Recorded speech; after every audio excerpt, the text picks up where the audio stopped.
Hi everybody, today is July 28th, 2018.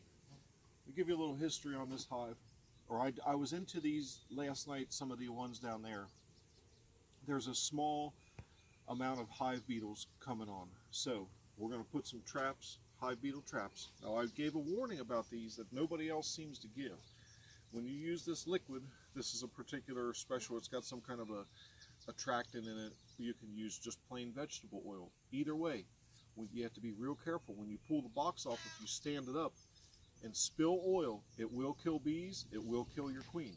So you'll put about 1/4 of an inch is all you need, and the bees run, the hive beetles want to run into these little cracks and crevices. They go and they drown and die in there.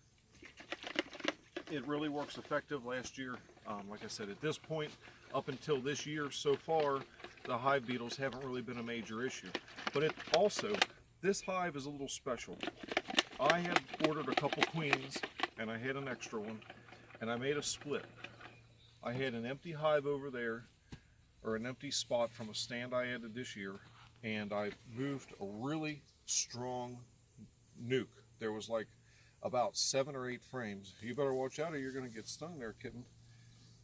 There was a really strong, several frames. I moved it into a full hive. I left this one here in this position. It received back the field bees. And then I also put in frames of brood and nurse bees from 3 other hives, which resulted in a pretty strong group. I left them queenless for 3 days. However, when I put the queen in the cage in there, that queen was not, some of the bees acted a little aggressive towards that cage. So let's get in here and let's see what we got going on.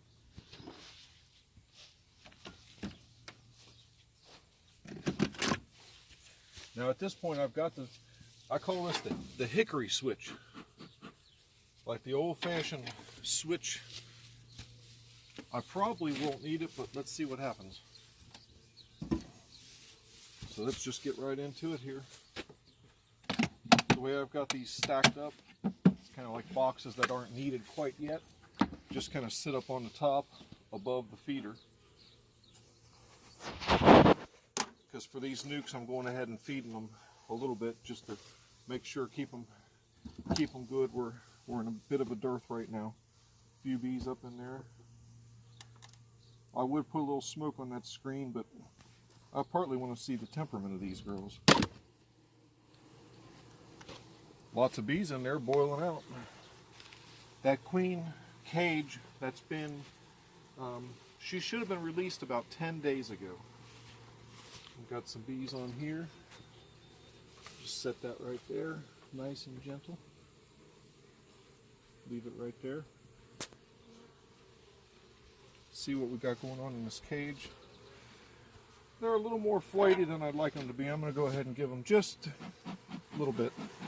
I certainly don't feel any need for any veil. All these bees, if I got bees that I need a veil for, I don't need them.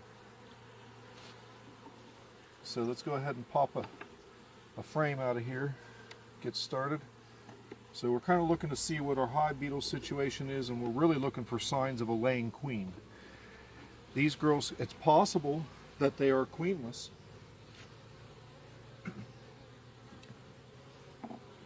In which case, we'll just have to deal with that. We'll just see. Not get ahead of ourselves too much.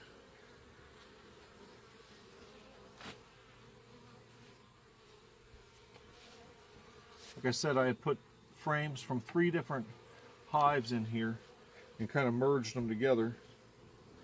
And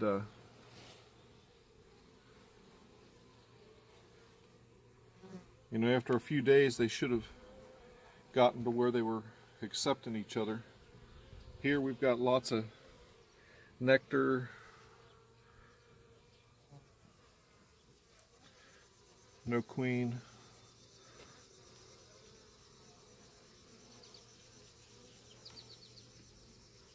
I had left that queen cage in. I never really followed up to, but they definitely released her.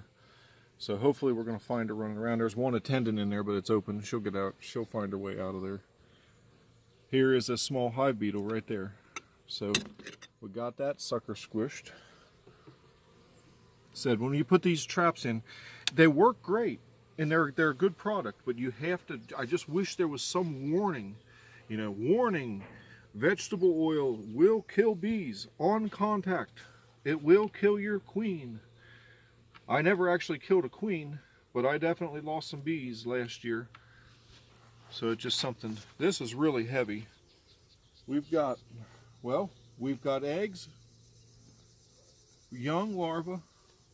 I don't know if you can see in there, down there towards the bottom, very young larvae, and some older larvae, and actually some capped brood. So I am definitely looking for a queen, although I've almost seen enough already to know that they apparently accepted the queen. I purposely waited, like I said, it's been about a week and a half in here. I was going to release, I checked the queen, the caged queen, after 3 days. She wasn't quite out, but some of them were acting a little aggressive towards her. And now there's a problem. We got a queen. What do we got going on here? Anything in it? We're tearing it down either way, but let's see. And I think there is something in it, but we're going to tear it down. My understanding is if you keep after them and get them down, that they will stop and they won't swarm. My understanding, or my belief, is that they probably started to create that from the frame of brood that I put in here, because the frames that I put in during that split were laid up really heavy. They were laid up well. So my suspicion is, and my hope is, and the timing of that, well, it's been about 10 days since that queen was put in there, so that would have been, and that was close to being capped. It's really right on the border, I don't think, there's no way that that's from this queen that I added into this hive. The timing just isn't right for that, because it's about 16 days from the time that they take a 2 or 3 day old larva and begin to feed it the royal jelly to make a queen. I'm not seeing too many hive beetles in this one. It's a good strong colony, but even though I see signs of, like I said, there's eggs, several stages of larvae in here.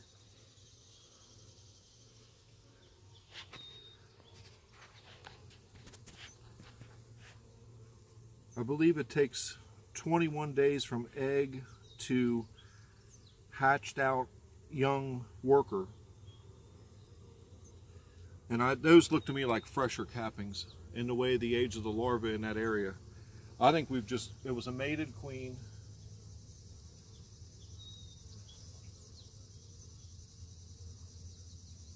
This is unedited. I don't know how to edit videos.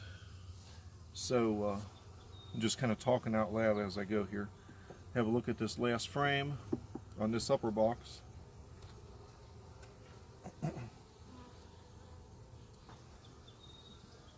But from the time that I made that original split, and it was mostly capped brood, but there were some eggs around the perimeter.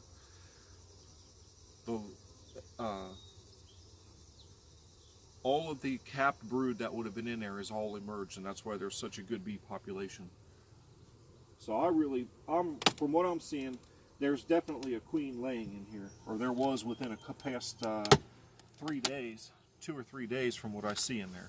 Now at this point, see, this is where if you have one of them beetle traps, if you don't pull it out first, you go stand the box up, boom, you just spilled the oil, and that's where the trouble lies. Let's delve a little deeper into this box. There again, there are a couple of them a little flighty, not bad, not bad.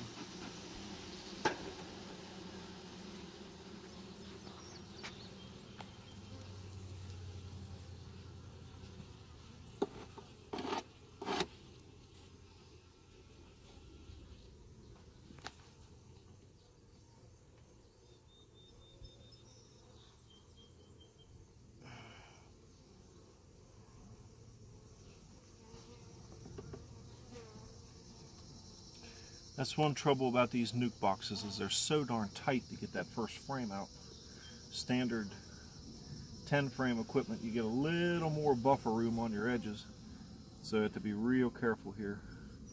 They've got some comb that's drawn out a little further than I'd like.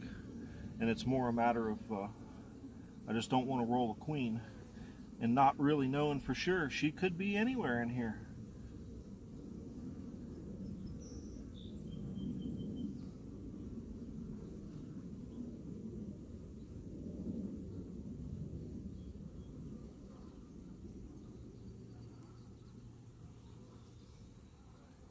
Ever so slowly and carefully.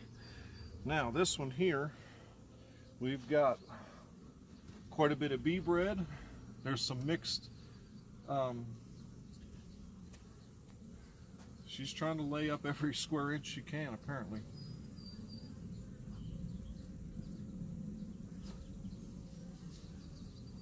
Come on, girls. There's no need for you to be in my face. There is eggs and young larvae, as well as bee bread and honey all around there. Now there was, and I didn't do anything with it here, there's was a couple queen cells here, but there's nothing in it, which tells me that the new queen had gone in and torn that down. There's absolutely nothing in that one. Now, for the viewers that don't know, what is the gray stuff? The gray stuff where? The dark gray. You can see some bees on there with pollen. They're bringing in, making bee bread. The gray stuff, like around here? Yeah. That's just capped honey / sugar water, because I have been feeding them. And that's good. It's nice and heavy. That's good. They're putting it away. And with all that bee bread, they have good amount, which causes them, if they were low on resources, then they'll kind of start to shut down. If they don't have plenty of resources coming in, they will, the hive, the queen knows, hey, we don't have enough supply. Let's slow down on production. Well, I want these girls to build up, and it's going to be really tight.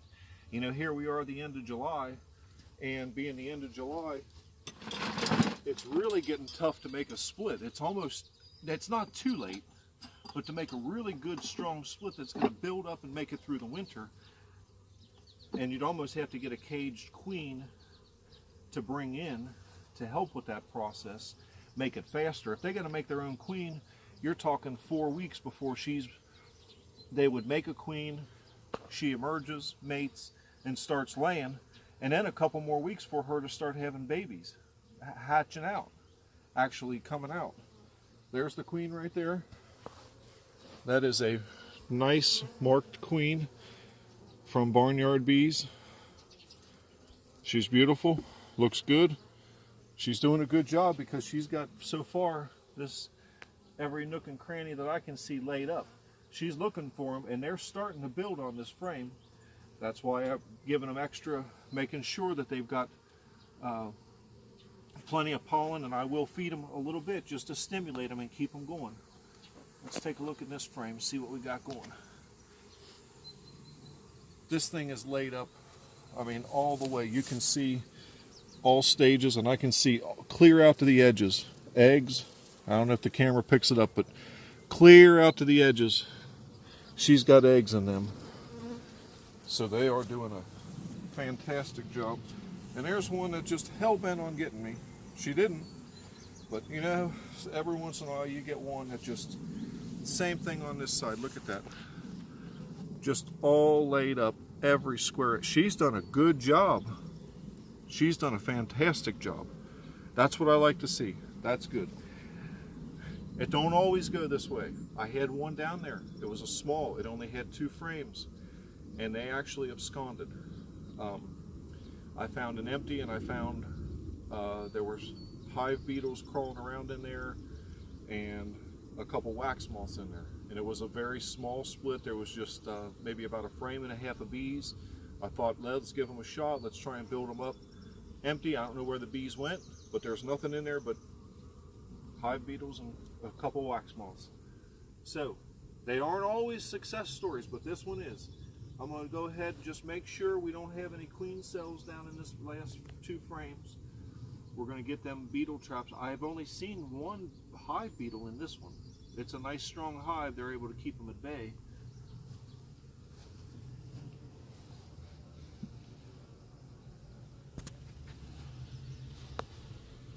This one's primarily nectar, but they've got room to work, and that's good. That's good. Lots of nectar, a little bit of bee bread, no queen cells. So I believe that other queen cell was just something that and that may have been it. They had 2 or 3 days queenless before I put that queen in there, and it gave them just enough time. Hey, they were going to start an emergency queen cell, and they were bound and determined. Hey, we don't need a queen. We're making our own. And some had one, because they were from 3 different hives. Some had one plan and some had another plan. I do see a couple hive beetles over here. Try and knock that one down. Didn't quite get it, but see just a couple of them out here on the outside. But we put them traps in there. Squish that little sucker. Get this one. I don't really want to shake the bees, or if you shake them, then I could shake them out, but at the same time I'm shaking all the bees off, and I just as soon leave them. So we got a couple here on this outer frame. I hadn't seen many on the other side, so I think the bees have been keeping them pretty well at bay. Like I said, them beetle traps will absolutely, unfortunately got a bee. Sometimes that happens too. Try not to. So there we go. So let's go ahead and one more. That's all I really see. So that's a good deal. Let's get this back together. Go ahead and keep rolling. I'll show you on the beetle traps how we do those.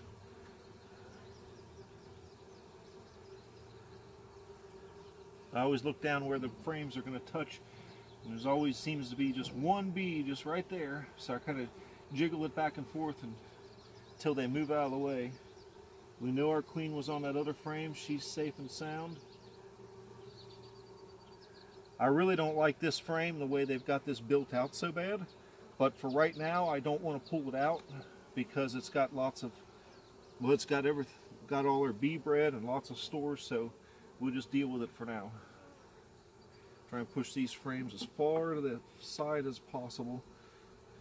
Said sometimes they build that wonky comb. It's not too bad, it's just sticking out. I could come in and physically scrape that off of there right now, but we're just going to leave it go for right now, for today.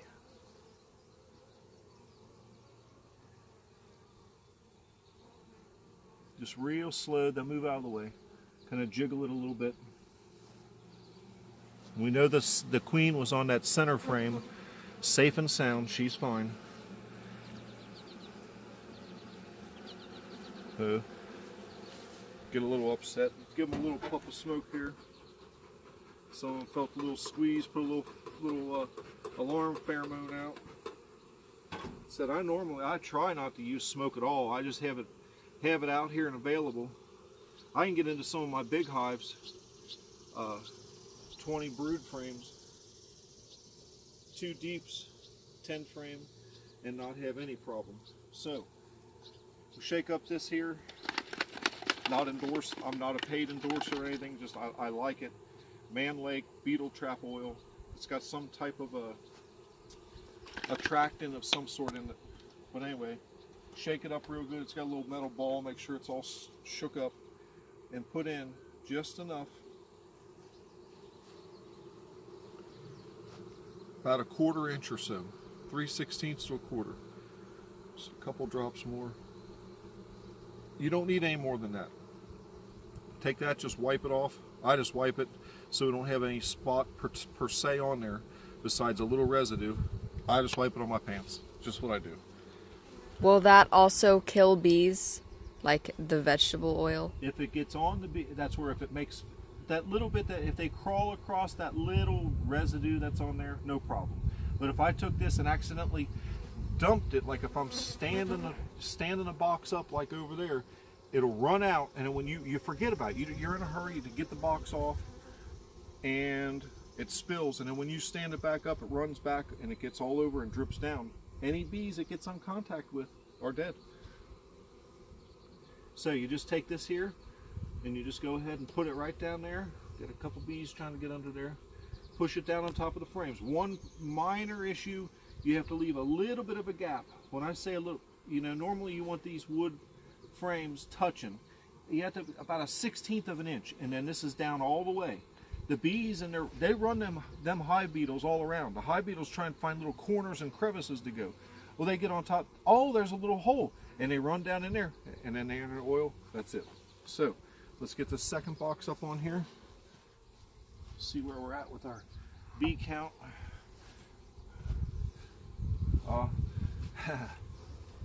It always works out that way. You get it in your hand, and then you realize you got to pull this frame support out. I usually don't use it, but that hive had a lot of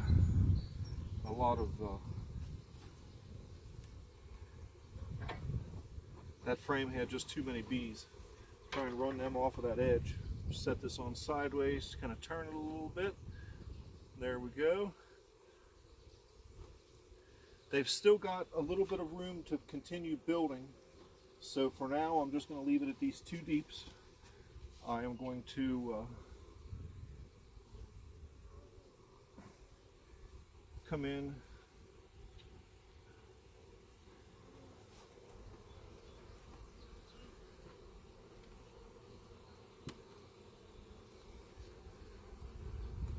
got these other frames here, so they've got room to work up, and she's already been up there into the top box. We know because there's eggs and brood up in there.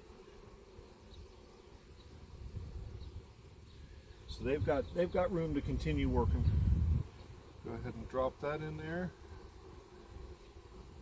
And I'm going to go ahead and put another beetle trap up in this upper box.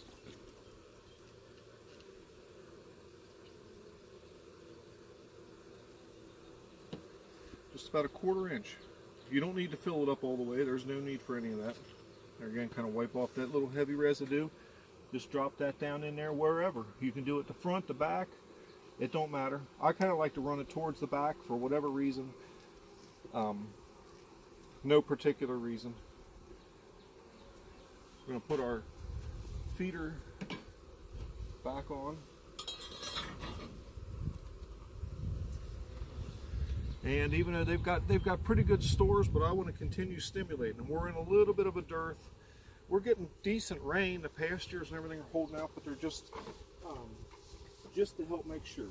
So 2-to-1 sugar water. I mix 2.5 gallons of water, hot water from the tap, with a 25-pound bag of sugar. And it's approximately 2-to-1. Now these feeders, these are very custom feeders. I built the metal stainless steel tray at my shop, built the wood boxes, sawmill sawed the lumber, and we built them at our shop. So if anybody asks where do you get those feeders, you don't. You have to make them. I can make some stainless trays for you. I wish that somebody made some decent ones. They make them ones with them chintzy little aluminum foil pans, but they're chintzy. So this box is just in storage. It's up above. If they get another frame or 2 of this drawn out, which they're very busy, she's laying it up, then I'll go ahead and I'll add this super on and let them draw out that wax. So good news, like I said, it don't always work out that way, but every once in a while we get lucky.